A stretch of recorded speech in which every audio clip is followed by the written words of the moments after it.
Right. Got it. Recording in progress. And you can see the contours, and of course that's been left by the past quarrying and line burning activities on Grinlow. So really you've got several strands already, just in one photograph of the people who've there, and they've looked after grazing animals and the lime industry and so on, and how separate it is from the town. It's kind of separated off quite distinctly by that band of trees. If we look at the title, we've got two key words, I think, there: Doomsday and Grinlow. Actually, that's three words, isn't it? We talk about Doomsday first, because that's a significant document in telling us about the history of the site as we go from the Saxon period into the Norman conquest of 1066 and then on from there. So if we move on, the Doomsday details are available in a neat little publication, and this is taken from it. Doomsday locations in North Derbyshire. Too small to see the details, but the broad outlines of this. We've got the boundary with Cheshire there, the Goyt running up that side. We've got the boundary with Staffordshire down here, running along the Dove. These are actually modern boundaries. That peculiar feature there is Three Shires Head, where a bit of land annexation took place and moved the boundary down there instead of the original place up here, that sort of thing. So this is a modern boundary. Of course, they moved a bit away from the river valleys. Originally, the boundary was run straight down the line of the river. And here we can see another boundary, which is important to us. And there are three subdivisions of this area shown on the map. S stands for Scarsdale, P for Peak, and W down here for Wirksworth. And they are called wapentakes or subdivisions of the Derbyshire county. So they've got those three major subdivisions. And Buxton, where's the thingy? Buxton is in the Peak side of that boundary, and the area we're mainly talking about, Grinlow and Burbage area, are on the Wirksworth side of that boundary, in what became the manor of Hartington. So Hartington is down there, and this long, narrow strip of land, about 20 miles long and 3 or 4 miles only in places, is sorted out where the manor of Hartington was. So the boundary starts here at the crossing of the Goyt, where Goyt Bridge was before the reservoir was made, comes up over, up over past Watford Farm, down onto Macclesfield Road, down to the London Road traffic lights still, and follows Ashbourne Road roughly. I didn't mean to click there, but never mind. Because there was a key detail that I was going to say in there, which is the absence of settlements in the area that we're interested in. Now you can see part of it here, that 24 and 25 shouldn't be there. There's a big gap here round towards where Tideswell, Taddington, Blackwell are. They're all featured along by the line of the River Wye, going down towards Bakewell, which is number 50.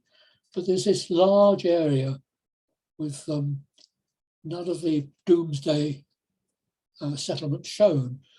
And this is attributed to the Norman conquest. 1066 was followed by uprisings in the North and North Midlands in 1068. And as colonial powers do, the Normans came and wiped out everyone they were rebelling against them. So settlements in this area were obliterated in effect by the Normans. So as far up as Hayfield, as far out as Hope, there are big areas with nothing in, and part of the area known as the harrying of the North went into Cheshire, Lancashire and South Yorkshire. And So the Doomsday Book doesn't have a lot to tell us about the immediate area that we're in, but it does have a very useful collection of place names. And one of the key sources of information from the Saxon times lies in place names.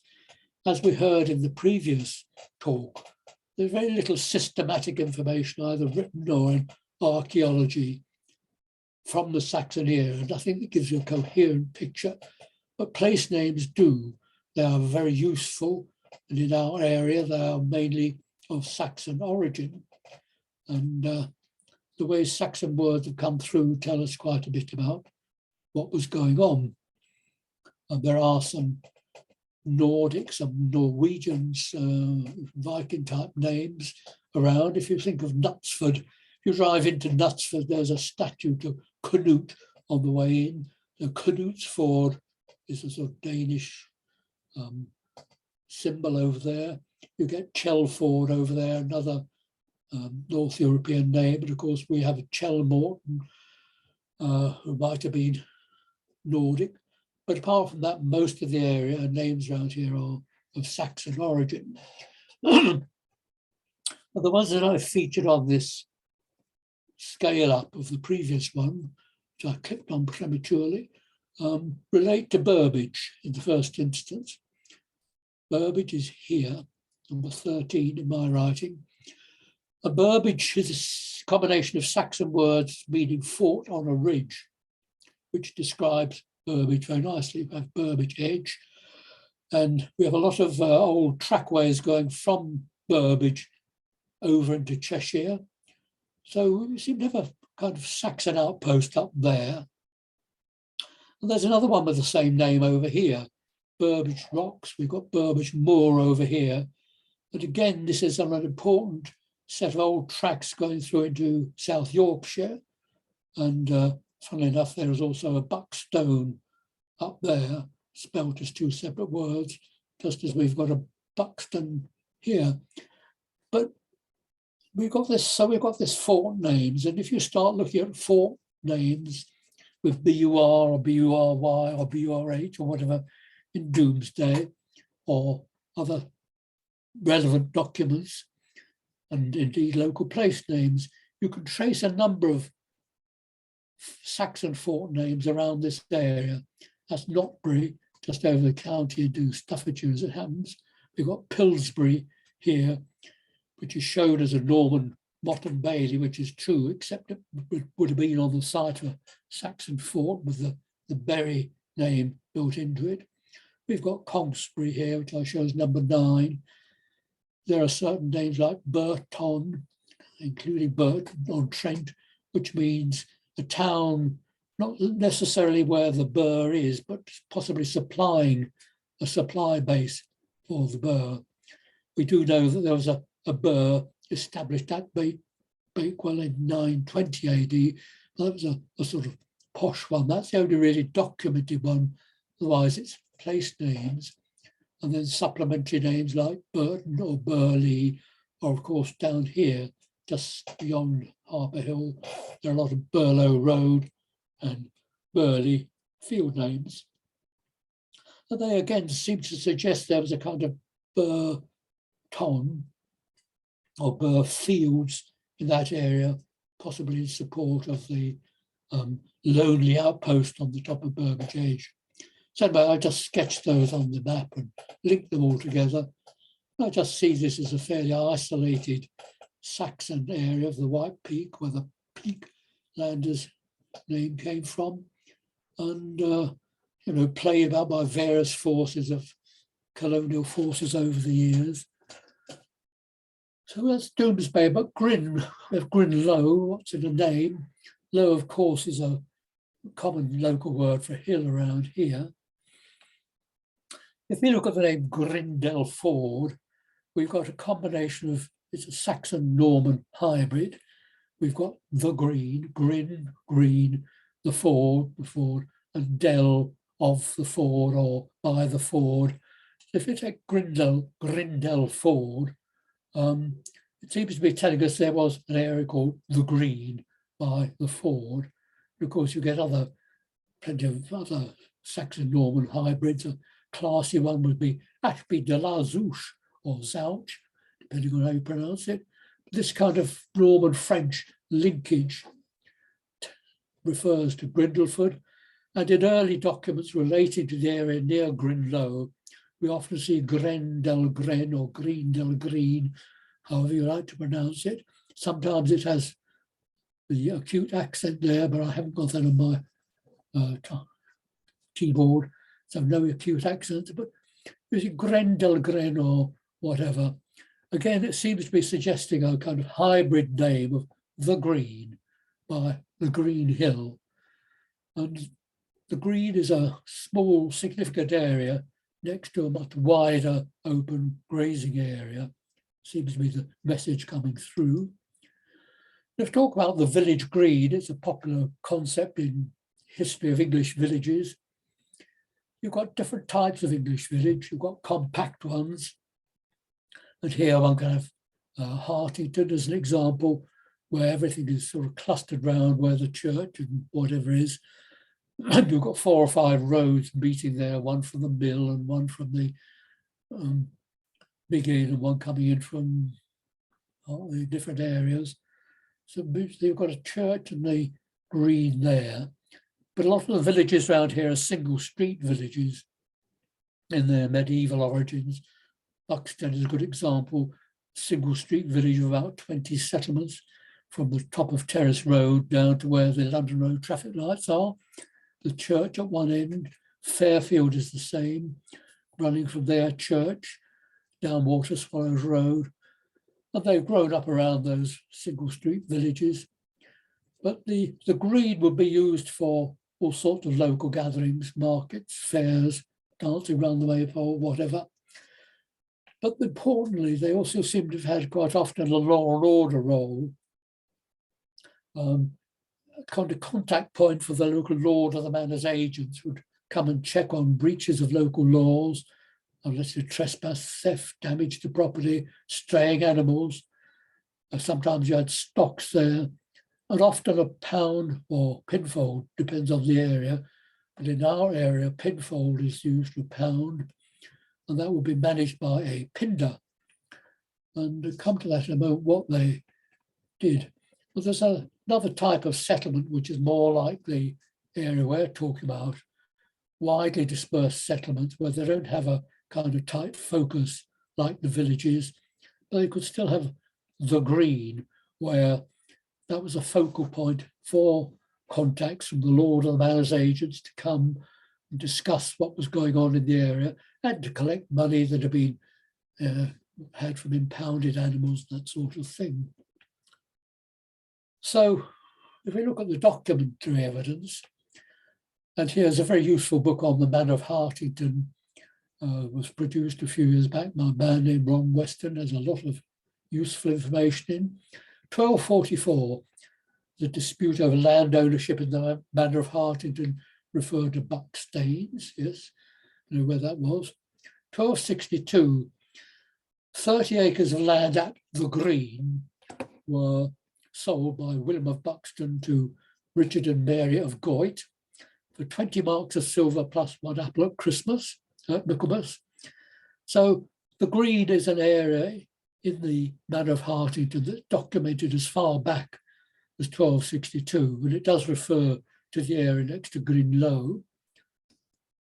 In the 13th and 14th century, the Manor of Hartington was owned by the Earls of Lancaster,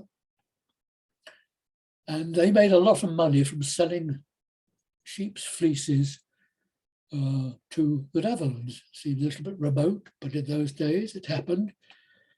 So the domain farming means that they were directly controlled by the lord of the manor. And burkeries was a word used for sheep farms. So under domain farming, a dozen burkeries have been set up in Hartington, and that would be a central place from which sheep would be grazed and controlled and so on.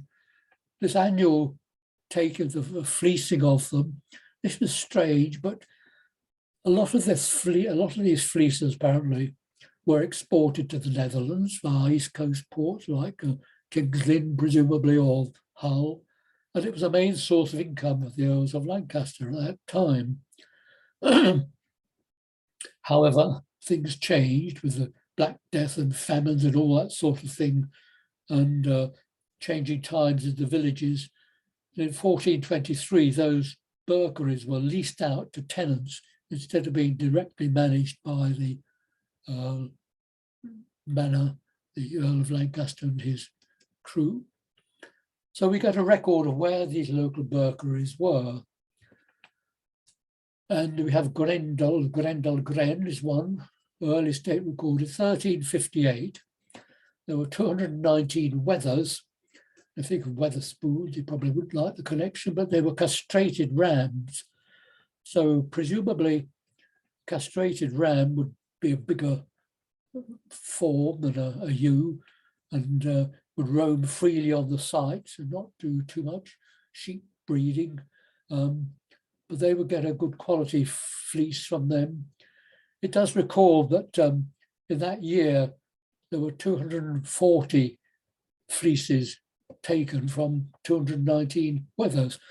Actually, this seems to suggest that a lot of them, or 20 or so of them, were killed by foraging animals, maybe wolves or whatever, or poachers. Anyway, at the time, the shepherd was Henry de Goit, presumably related to the man who'd bought the land that earlier that I mentioned. Then you have Fern House, which is an important name as well. An early state record of that is 1410. And the Fern House is at the southern end of Grinlow. If you walk around the edge of Grinlow, you come to Fern House. Got Fern Road leading up from the London Road near the Haddon Hall Hotel. So that was also one of these burkeries. The name house apparently in this context means that there were sheds there that will protect the ewes at lambing time and so on. And this occurs also that there were other nearby burkeries in Earl Standale with 230 ewes, Glutton with 230 ewes. So it looked as if the Green area where we are concerned with, which we are concerned with, wasn't for breeding animals. It was purely for fleeces. And at one time, they would have to come up over the hills from Glutton or Earl Stonedale to replace any ones that were lost to keep up the stock. But later on, of course, you get ewes in the area as well.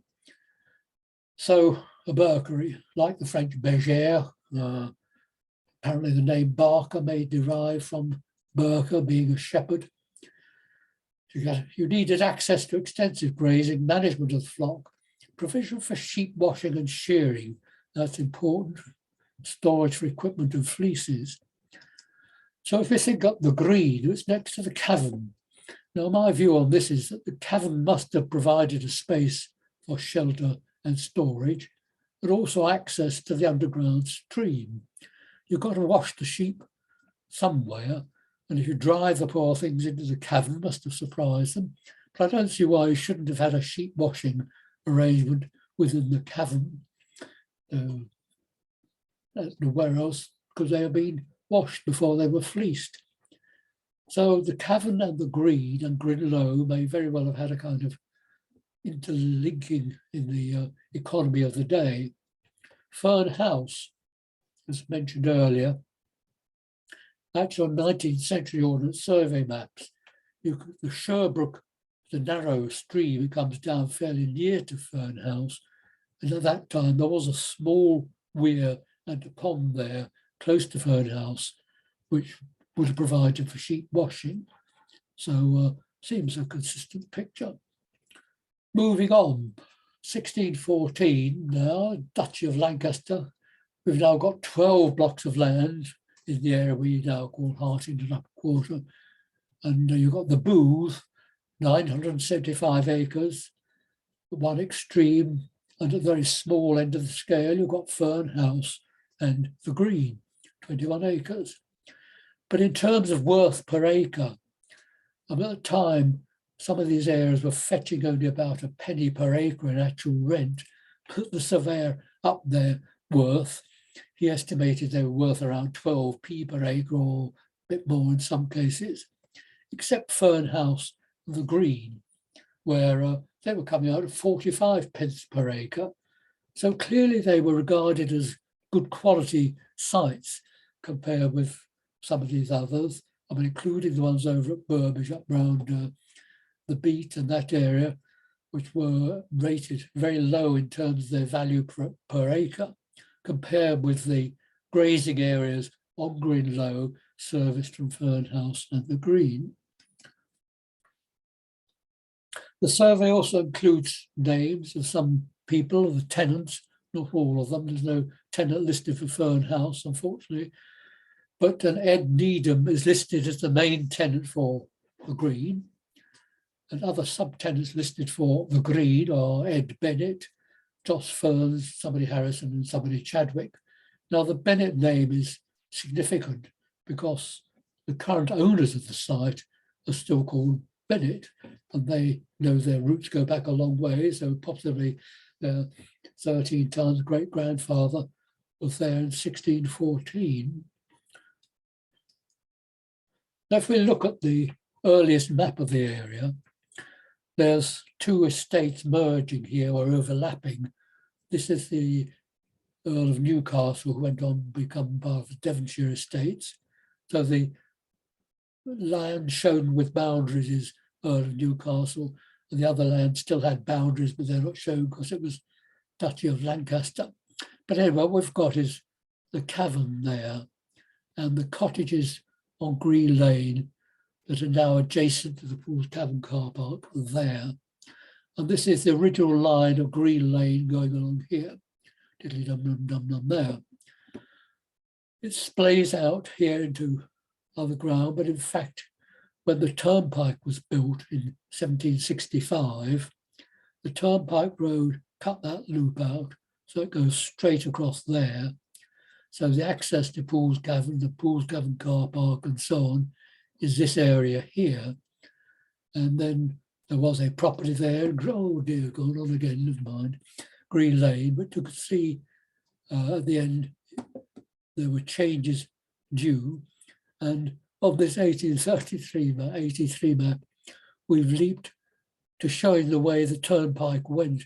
It went off down there to join the traffic light, where the traffic lights are now, London Road. But the original line of the track seems to be more down there, heading towards the Heath Grove area. So we've got Paul's Cavern and the cottages there. We've got the line of the Green Lane, as it be called. That was the Leek Turnpike. It was still called Leek Road for a lot of it in 1900. Very little housing to be shown going along Green Lane. There's that one property there you saw on the earlier map. We're getting to see some cottages appear here and here and here because we're in 1883 and cottages are being built for the quarry workers. But this area is totally undeveloped, or totally unchanged since 1630 really. And I'll come to this area later, except to say that around here is where Fern House was. So just down there is Fern House, and Sherbrooke runs along there. So in effect, Fern House was accessing this area of Grinlow mainly, I suppose, and the Green was accessing probably more of this area.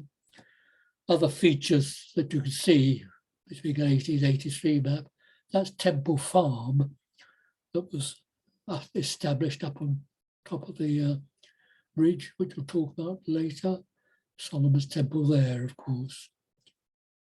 So moving on to the houses at the Green. So it's got 3 houses at the Green. They are numbered 85 and 87 Green Lane, are the ones undergoing restoration. 89 is a more modern house that's still in occupation. For 85 and 87 Grade 2 listed buildings. Now, Thomas Bennett bought these properties and 26 acres of land from Chatsworth in 1953. And that was when the Duke died, whichever one it was, massive estate death duties. A lot of Chatsworth properties were sold off and included around Buxton. So he bought them up in 53. He'd been the leaseholder of the land since 1926, and other members of the family had had it before then. But the census records show members of the Bennett family going back to 1841, certainly. And we had Ed Bennett there in 1614. So they gave the use of various photographs of the site, recognisable. That's number 87, I guess. You can see the hills up there and the trees.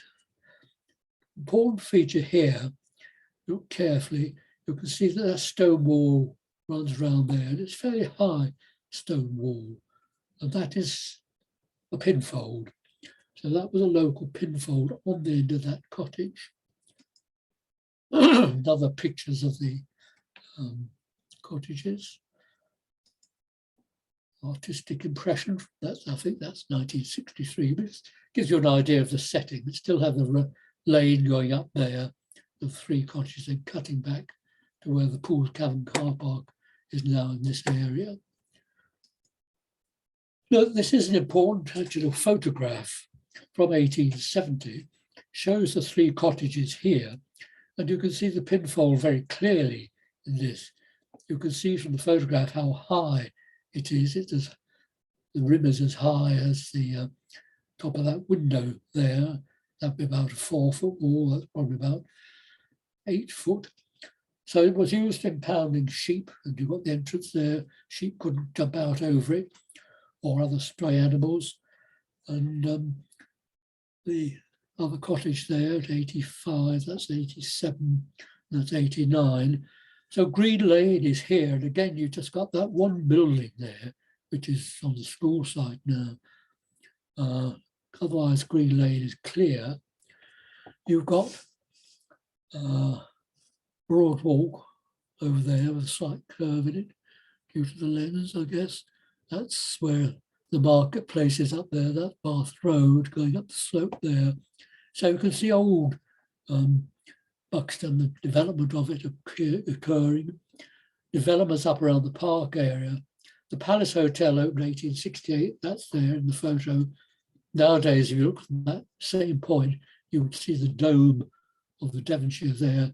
It's not there because it was not put on till 1880 something, which dates the photograph.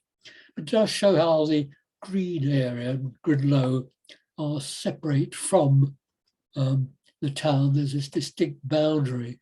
This is all Hartington Upper Quarter, the boundary of Hartington Upper Quarter. The parish of Hartington goes on that road there. Beyond the River Wye, it's Fairfield, and a little bit of Buxton sneaking in there, sort of thing. So it's different from the town as we know it today, obviously. The restoration of the cottages is a lengthy process. Got all the planning difficulties, heritage buildings that I'm sure the trustees of the Civic Association know all about. But by 2021, the roofs were beginning to collapse on those two buildings, and they were able to start and get all the necessary permits to start with the restoration, the archaeological surveys, ecological surveys, etc. And if we'd delayed any further, things would have fallen completely. But that's that's 87, yes, no, that's 85. The roof has been restored. You can now see it's actually got a modern waterproof lining there. So the structures have been made sound, and the roofs have been taken off, stripped back and replaced. That's number 87, and that was taken about 4 or 5 weeks ago, I guess. That roof has now also been completed, the repair. So the restoration work is going along steadily. Got access to the interior. There's still, as I say, various planning hurdles across, but hopefully soon they will be fully restored properties. This is a surveyor's plan. That's the one that's in occupation anyway. Number 85, 1980, number 87. That's the building, and that's the pinfold. You see a big structure at the end of it. And I shall now take you on a canter through local pinfolds, not too much of diversion, I hope, but they show how important these pinfold areas were in local communities. Let's hope. This all sets out a lot of Tita's rules and regulations, but they were still covered by law up until quite recent times, about 1926 there. But that's the pinfold at Hope. That's the information board in it. It's quite near the church in Hope. That's Pindale Road. That's the back road that goes from Castleton through to Hope, and it crosses the Peak Water or whatever it's called there, a little way down, and that's where the pinfold is. The close, compact area, the pinfold part of the village scene. Hathersage, that's the main road going up to Surprise View and on to Sheffield. That green gate there is where the pinfold is. Again, that's hedges, but it's very high hedges. The way it's been established, there's these large vegetation there. Can't read the information thing, but it's similar to the Hope one. Surviving one at Monash. Kerbar, another one that's been quite extensively and expensively restored back in, well, fairly recent, 2010 it was restored. Again, this high wall, and Hartington Church up there, roads off, left, right, centre, compact, village green, the pinfold was there. So I'm just mentioning this, and again, areas like Tideswell, there was one until recently it's been built on, but you've still got the place names there. Their importance, I just re-emphasise, because they were part of the local law enforcement, they weren't courts or village policemen or anything like that, but it wasn't just the animals, it was the wider reporting of criminal offence, trespass. People might be driving Buxton sheep over onto Hartington land, that sort of thing. And they had annual accounts. So some rep of the Lord of the Manor would have to come to the Green to talk to the Pinder and examine his annual accounts to make sure everything was going as it should. So it's just an interesting example of the focal point of our community. Switching topics completely now to the lime quarrying industry. I think we probably know of this background, that the local limestone is important for the, first of all, for the agricultural improvements of the 18th century early part, and later in the 18th century and the 19th century industrial development, produced by a pack horse on trails over tracks to the hills, and communications, what's like modern logistics post-Brexit. It's very important to think of the logistics, and the chief change was in the turnpike era, 1724 Buxton to Manchester. The chief ones for the limestone industry. 1759 too, one going from Buxton to Macclesfield, one Buxton to Sheffield. Think of it, that's a good east-west connection that went straight through Buxton. 1765 Buxton to Leek. And then 8 years later, from Ladmanlow to Braylor Bar was also part of the Buxton Leek Turnpike.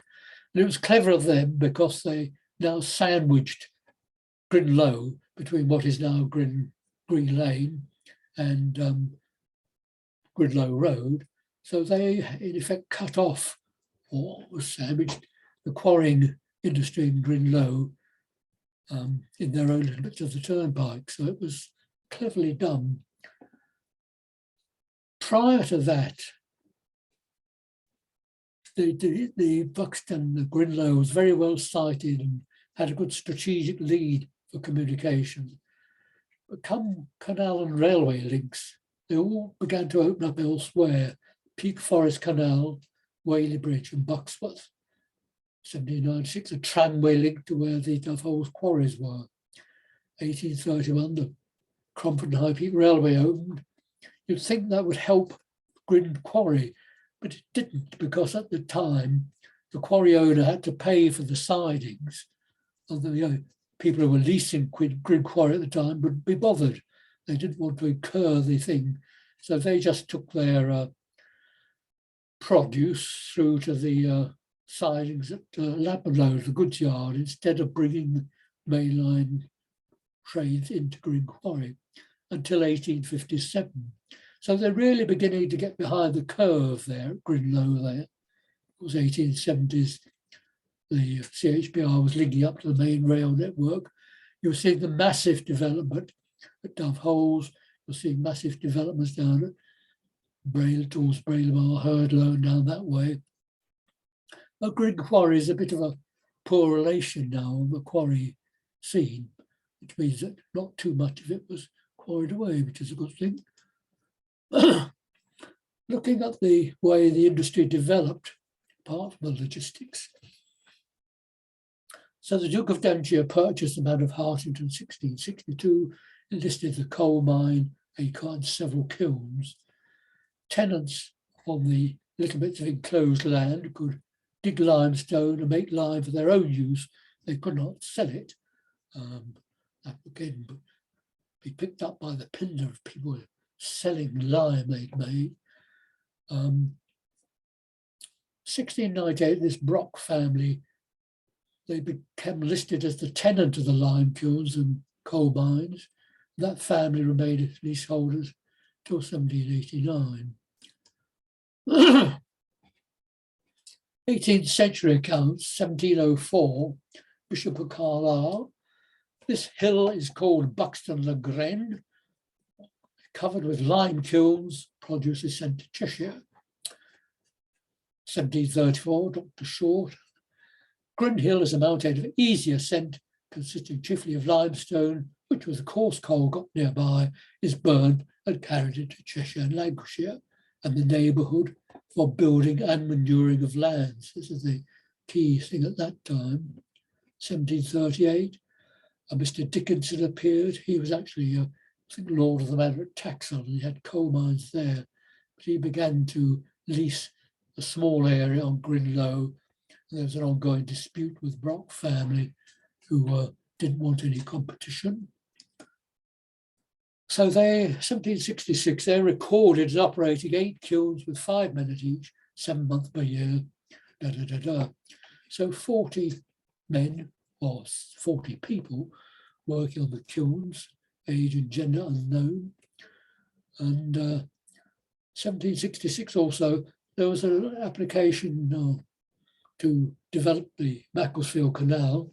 A bit like HS2, it didn't get finished till 1830, but these papers relate to 1766, 12 kilns at Buxton, 4 at Peak Forest.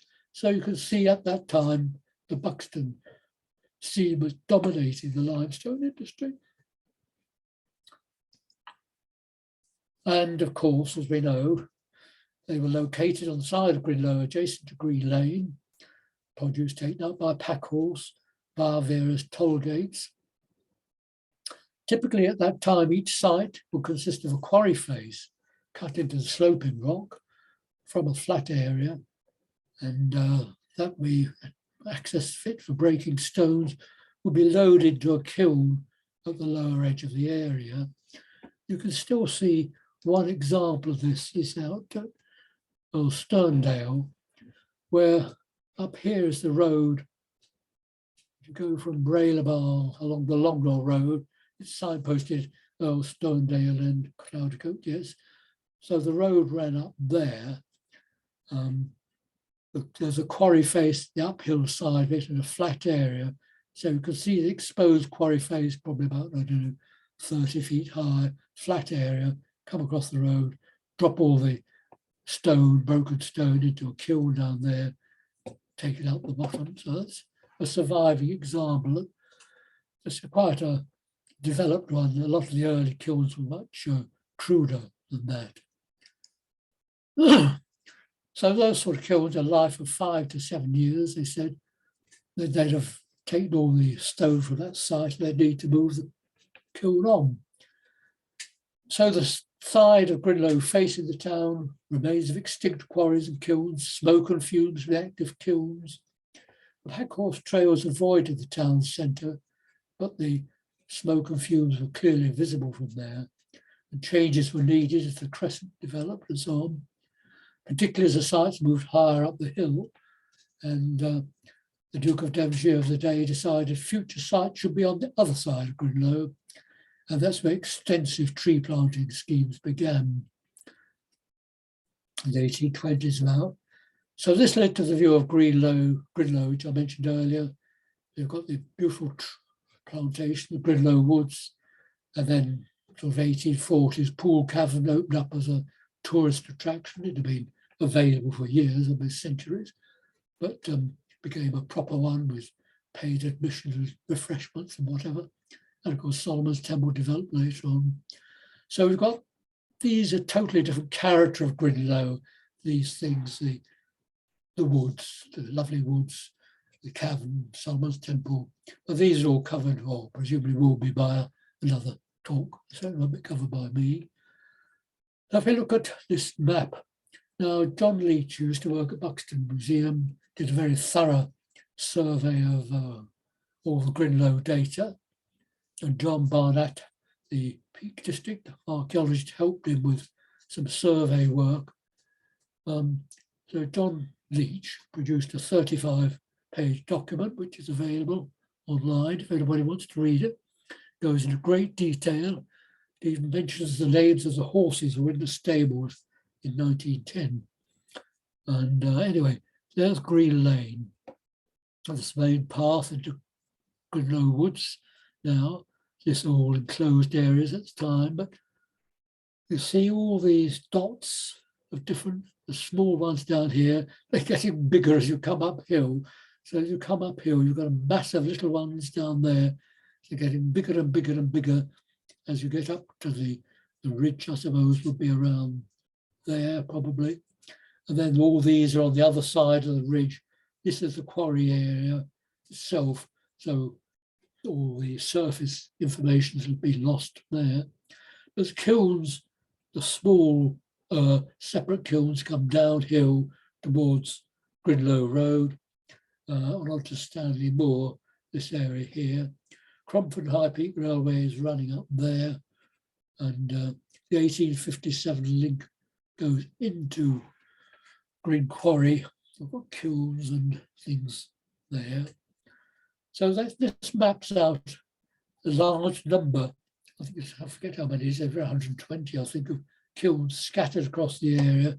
So the tree line is somewhere around here, that's covered by Grinlow Woods, and that area there. Most of them are covered by the woods, but there's plenty of open evidence out on the ridges and down these other areas as well. But just to make the point, this was the Leek Turnpike in 1765 on one side, and it linked down to Braylor Bar in 1773 there. So, as I say, it had it sandwiched, the quarrying area sandwiched neatly by the Leek to Buxton Turnpike. There is a lot more detail there, but I've got time to go into that now. I don't think, no. Move on. So here on the ridge, we've got the trees, obviously, again. We've got the large areas where the bigger kilns took place. You can see all over here, all the lumps and bumps and things on the path where the road, the track comes up there and across to Solomon's Temple. Walk up and down those, we admire them. Within the woods, obviously, you've got a lot of details I haven't photographed, but it's all there, marked away. You get these areas where the base of a kiln was, and you can see the rim left by the kiln, and then there are plenty of tips nearby. And you could trace the history of the development by walking around the woods. Now, this brings us to another key point of the history, the limehouses. 1784, a French visitor describes the limehouses on Grin.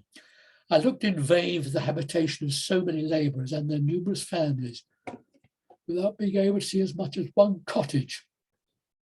When I at length discerned that the whole tribe, like so many moles, had formed their residences underground. This comparison is strictly just. Not one individual among them lodged in a house or in the hollow of a rock. I felt much pleasure in visiting the residences of these troglodytes. So he's been polite and friendly about them.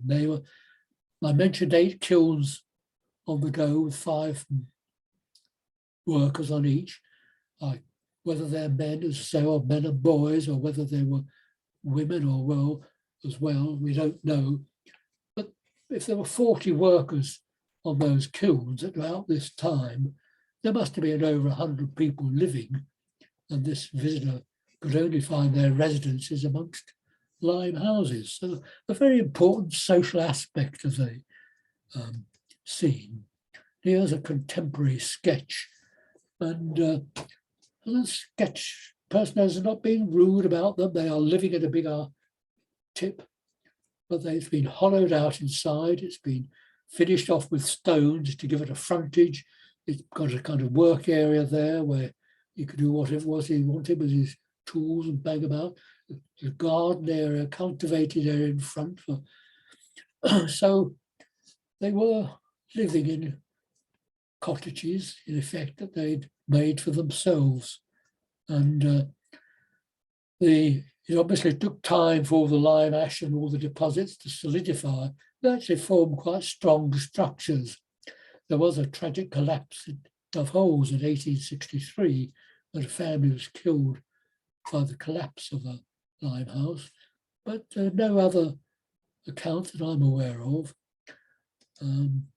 There's a surviving one showing this preaching to the converted, because BCA has taken an interest in this. This is at the foot of Macclesfield Old Road. You can see the hollowed out area there, and efforts are still being made to conserve it and make it more available as a listed structure as well. As you walk through the woods, you can see the big tips of lime waste products and so on, and you can quite often see this formation, which to me indicates that there was a limehouse there, but that it's been filled in, I think, at some time, in the interest of health and safety. And as an ex-employee of HSE, I'm not demeaning health and safety, but I think, health and safety has dictated at some time that those apertures were filled in. I know of 2 accounts of limehouses that were open. A local resident tells me when he was a lad back in, I don't know, the 1940s, he and his friends used to play in Granny Teeley's cottage, which he showed me is just off the main track going up into Grinlow Woods. So they would go and play in there. They'd been told not to, but they still went in there anyway. And somebody else told me that a similar story, that there were actually people kind of squatting there, we'd call it now, in the 1950s and so on. But I think the majority of them being filled in, and probably sensibly. But you can see them still as you walk around. Some routes you can see 4 or 5 of them, but I haven't logged where they are. I expect other people have. By the time you get the census information, we're getting blocks of cottages appearing around the foot of Green Lane, Grinlow, along Green Lane, at the Burbage end, and at Labmadlow, you've got cottages appearing. There were 4 families that I found recorded as living in limehouses in the 1851 census, so quite a shift in housing. So the quarry owners, as the quarry owners got into bigger firms and this sort of thing, they built rows of cottages for the workers, and you can see those as you walk around the area. They're interesting examples of the housing situation. So turning now to the Grinlow Quarry, because all up now we've been talking about separate kilns, but Grinlow Quarry, the sidings went in 1857. After that, that was the area that dominated the quarrying industry locally. So the little separate kilns tended to disappear. They built their own big kilns. 1891, there was a Buxton Lime Firms company formed, and Grin was part of that, taken over by ICI in 1822, BLF, but Grin wasn't taken in, it was leased separately, the Claycross Company, almost implying it wasn't worth the effort for ICI to take it over. It was a bit of, second-rate quarry by that time. 1952, the quarry closed. 1950s, it was used to store coal. When I first came to Buxton, which was 1960, my wife and I were going walking up on Grinlow. We were surprised to see a sort of black surface in one area where this, oh no, people said, that's the coal ship. There's 1 million tons of coal in there. Oh, right. Apparently after nationalisation of the industry, coal production went up a lot. They were ample stocks they needed to store, and the Grinlow site was quite a significant one of them, held as much as 1 million tons of coal, it was said. But that was finished in the 1950s. 1970 to 72, there was a further act of quarrying, which was got very unpopular because, if looking back at the map, they were working this area here, the extreme area near the roads. You've certainly got ground tremors from the shots in Green Lane. On 2 or 3 occasions, rocks came over the ridge and landed in Green Lane, and quite a talking point, and I was living around there somewhere at the time. I don't think we got any rocks in our garden, but certainly rocks were coming over into the Green Lane area. So that only lasted 2 years, but built quite a lot of extra lime ash and residues and so on. So because the lime kilns, the big lime kilns there, the railway lines, the sidings and so on, and the links into the Cromford High Peak Railway, which of course had grown up by then. So a good photograph of extensive working, Solomon's Temple up there. You can see the access lines, the way they were working at different levels. They work there, bring it down, and then they work on another level and cut more and more back into the virgin territory, as it were. You've got the trees up there, and at the edge of the quarry, see the extensive rail lines, the sidings, little buildings here and there. The kilns, you see, I think there are 8, but I can only see 6 there. There must have been some more. They were built quite early on in the 1870s, 1860s, 1870s. They just have bits added on top to enlarge them or make them easier to work. But basically, they were very old kilns that went on working. They had quite a long shelf life. And coal. Now, I'm not a computer-generated images sort of man, but I thought I'd just do a quick sketch. So that previous thing of all the layout of the quarry, I got my black crayon and put in some coal there to indicate what it must have looked like, with still coal coming in by train, presumably being tipped over the edges and gradually filling up that whole quarry area. And again, one of my fake news is a view on Grinlow. That's how it would have looked back in the day. Of course, that's how it looks now. The lime ash tips were, of course, an eyesore. They were terrible. As you came down from the Macclesfield Road, there's this huge stretch of white reflective muck on those hills. You've got Rock Bay Garage down there somewhere, going down there. This is Derbyshire Reservoir. So that's very prominent, and anyone coming from Mickelson, oh my God, I don't want to go there, look at all that, terrible. But now, of course, with the restoration that's been done, you can see it's been recontoured, it's been replanted, and so on. Very commendable effort done in the restoration. There's the Macclesfield Road, the old road there, the Cromford High Peak Railway embankment there. Now you've got this good view when you come down from Macclesfield Road now. You think, oh, that looks a nice town. It's set amongst trees. Coming down from Axe Edge, similar view, the Cromford High Peak line still in use then. Crossing, there was a level crossing there at Ladmanlow. But again, all these extensive white tipped areas. and not a pretty sight. Now, no, no railway line, no level crossing, just green fields. Just to remind us that this went on at Dove Holes as well, this massive tip of Dove Holes on the left as you went in from Buxton. That was dealt with as well. Originally, I think the line actually had been taken there through a little tunnel. A rail tunnel went through there. And this is a reverse of it this time. They put in this big tunnel under the A6 where all the surplus material from the tip was taken by truck and dipped into the quarry site on the other side of the road. Everything is much better now. The view from Backstage looking towards Grinlow, it's now you can see all the land that's been reclaimed, the trees, the green areas, and generally a very pleasant aspect.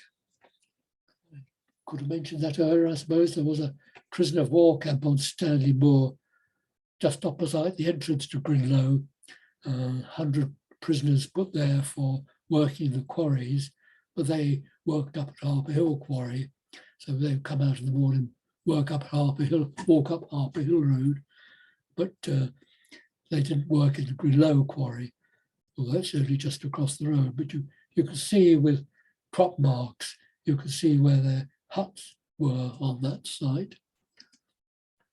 So just another general view to look at and admire from the turret. Closing stages, Grinlow nowadays, plenty of humps and bumps still. Children can run up and down them, and race their parents up and down or roll their balls or whatever they do. Again, these things, it's this view of the town incorporated with the woods and this pleasant area to roam around the Buxton Country Park, part Civic Association, part the County Council, and a real pleasant area. Temple Farm I mentioned earlier, not far from Solomon's Temple, no trace now, apart from, I think, from this dew pond, which is near one of the main tracks down back towards Green Lane. Residents up there. I was introduced to this horse one day, but I've terrible names. I've forgotten his or her name, but plenty of grazing up there for horses. The track down into the caravan site that went into the quarry site.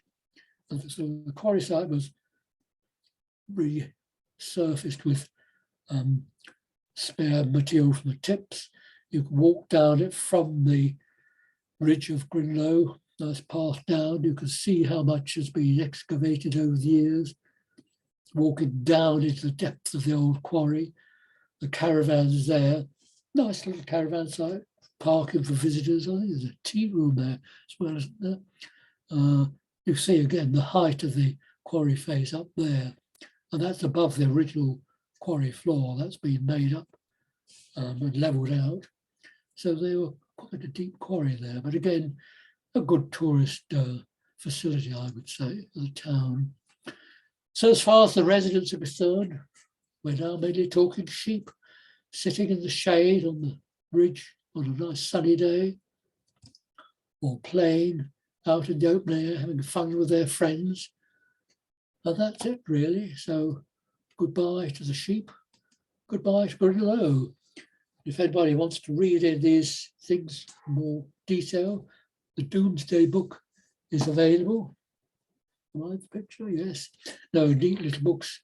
The Doomsday book, A Landscape History of Hartington that I mentioned from Ron Weston, important source of information.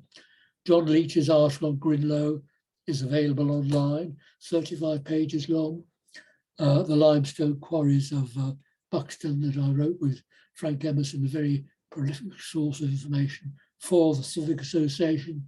So anyone who wants to follow up any of the details, they can dive into those. Otherwise, we'll say goodbye. Thanks for joining us. Over to you, Mike or Simon. Any questions anybody has?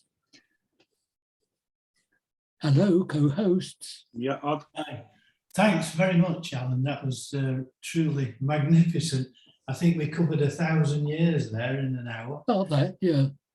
And yes, very fascinating. And it always makes you think, oh, I'm going to take more notice next time I'm there. And these clues that you've given us to the what happened in our great countryside around Buxton, it really is fascinating. And I know that you've just asked if anyone's got a question. If we've got a few minutes, does anyone want to ask Alan a question? Hello, Catherine. Hi, Alan. That was just brilliant.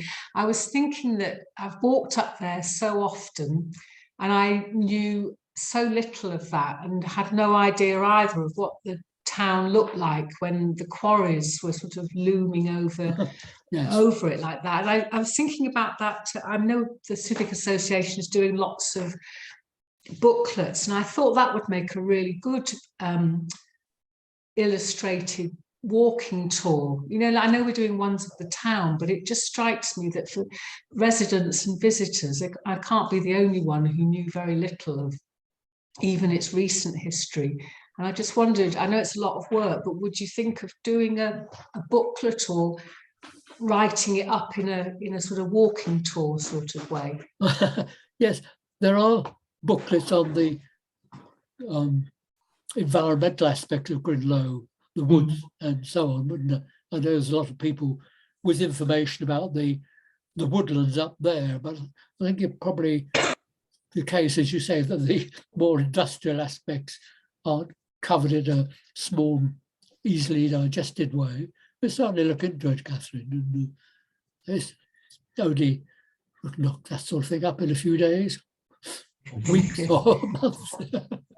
We'll discuss. I mean, just things like that, the 1870s photograph of Green Lane, and then, you know, what's happening to the cottages now. I just think it would make a great tour. I could just imagine it really educating people as they just traipse up to Solomon's Temple and down to the caravan park and all of that. It would just. I think the story of the cottages is fascinating, and the owners are quite interested in, in making information available on that. So I think there are certainly possibilities in that area. We'll look into it. I thought that was great, and I just think it's such a shame, when anyway. No, I thought that was a great talk. I wish we would be there face to face. Well, one day. Thank you, Alan. Question from Peter. Yes. I don't know if you can see me at the moment or not, but I don't know. Can we actually just drop the slides off here, because then you'll actually see more people more easily? Maybe. Sorry. Can we drop the slides off? Yes. Actually, so that we can see people more easily. Yes, they're all on a file. No. What I'm just saying is, just for this discussion, can we take the slides off the screen? He's got stop. Oh, I don't know. You have to ask somebody else that. I'm trying to see if I can do it remotely. Okay, while you do that, I have a question anyway, Alan, separately. Yes. I think it's a discussion that you and I have had briefly before now. Obviously, the early history of the site, we don't actually have very good maps for the very medieval period sort of thing. No. One of the things I'm interested in is, as a plant ecologist, there's quite a lot of evidence to me that there was woodland there for a long time before the plantations. I think the lime kilns and the lime workings would have destroyed what woodland had previously been there. But particularly on the eastern end of Grin, there's a lot of evidence that there's been woodland there for a long time. On the steeper slopes above Fern House and all that area, particularly, all the vast amount of wood anemone cover that we have there and the green helleborine and things like that indicate there would have been quite a significant bit of woodland there in amongst the pastures, Yes, I can quite imagine that. I mean, people write generally about the area they all, it would have been a mixture of open land and, natural tree planting, and people would be chopping them down for timber or whatever, and little ones growing. So I mean, I think the scenery would certainly been the landscape would have been a mixture of rough tree growth and open pasture and so on. And I know nothing about the kind of ecological or environmental interpretation of those things. I think you could tell me, it'd be interesting. No, but as far as I can see, there's no early evidence on maps either way. The maps are not clear either way. Oh no, all the earlier maps do is mark out the area that's enclosed, in fact, that's been cultivated for some reason. But there's such huge areas of open land, I mean, thousands of acres. It's just a question mark. But it would be consistent with a continuation, basically, of the Peak District Dales woodlands on the steep slopes, really. Yeah. So, Agreed. Can I ask a question, Alan? Hi. Hi, Alan. Just a couple of unrelated things. I was very intrigued when you were describing that land deal. I think it was Lord and Lady Goit, and the deal clincher seemed to be one apple at Michaelmas. I wanted to know what that was. Yes. And the second thing, if you don't mind, was I've always assumed that the Quarrying was leased from the Duke of Devonshire.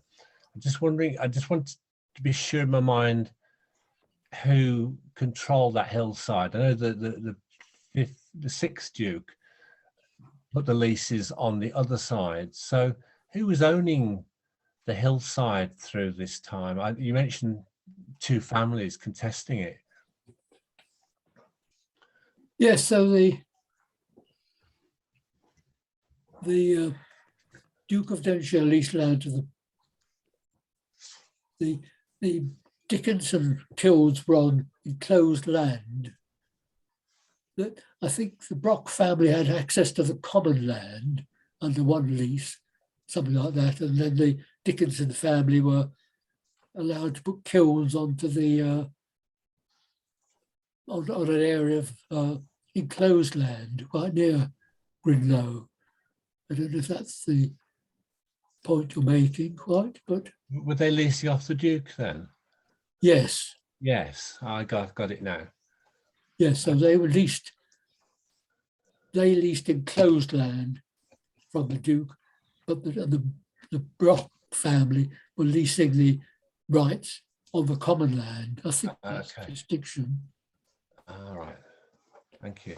What about the apple at Michaelmas? Do you know about that one? Only what I put on the screen. Yes. Yeah, it's intriguing.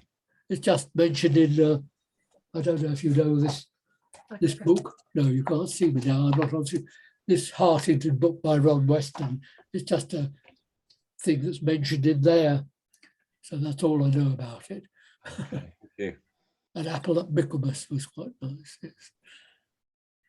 Perhaps it's equivalent to a peppercorn rent. Yeah. Yes. Yes. Any more questions I could help with? No? Can I just ask about the Limehouse on Macclesfield Old Road? I missed, I think, what you said. Are there plans to, well, not restore it exactly, but to clean it up a bit and stop it deteriorating further? I was talking to Peter Phillipson about this before the meeting, and he's really the key factor in this, as I understand it, and I'm open to correction here. Shall I chip in? Yes, Alan? yes, if you come in, Peter. The current owners of the land there are looking to build some houses on that slope, and we have brought the Limehouses to their attention and made sure that they're really aware of their significance. And depending on how things go with the planning department, they are in ongoing consultations with the planners. We are discussing their long-term conservation, basically. Yeah, I think there are 2 houses there, aren't there? There's probably at least 2, there may be 3. Yeah, yeah, But obviously two of them are collapsed. yeah, they're in pretty poor condition now. Yeah. Oh, thank you. Well, hopefully the ECA can take them under control and bring them back into the area safely. Well, we are doing what we can do. Obviously, it is actually it's not within our ownership in any way at the moment. So no. All we can do at the moment is to. Your agenda is fairly busy anyway. Is to negotiate and discuss and encourage. Yes. Thanks. Any more? Can I just have a quick question, Alan? Do you have any figures for employment in limestone quarrying? I mean, not necessarily going right back, but at its peak, what sort of percentage of Buxton people or surrounding people would it have employed? Oh, I think I won't do it now, Catherine, but I would. I'd have to. Am I on the screen? Yes, there's this book that covers the quarries around the Buxton area, up to Dove Holes, down to Hindlow, and of course, there a lot of the population lived in who worked there, lived in Buxton area. So I will have a look at this because Frank Emerson is the great source of, he knows all the details, rather I just know the broad outlines. So I'll look at that off screen and let you know. Okay, later. Thank you. That's great. Okay, well, thanks ever so much, Alan, for that. Have we finished our questions? I don't want to cut anybody out. So, well, thank you everyone for attending tonight. And in about a month's time, we'll have part 4 of our biography. Yes. We look forward to that. Thank you, Alan. Thanks ever so much. Yeah. And thank you, Simon, for all the work you've done behind the scenes tonight. As always, Mr. Reliable, thank you. Yeah, sorry, I missed the beginning of your talk, Alan. Didn't get the recording to work. I think next month it's Steve and Alison, I think, are talking about the Chatsworth influence on Grinlow. Is that right, Steve? Yes, work in progress, Simon. Very good. Got 4 weeks, no pressure. A hard act to follow. No, we'll look forward to that, Steve. Yes. Yeah. Bring it on. Okay. Right. Thank you very much, Alan. Okay, thank you. Very much. That's great. Say good night. Bye-bye. Bye. Thank you again. Bye.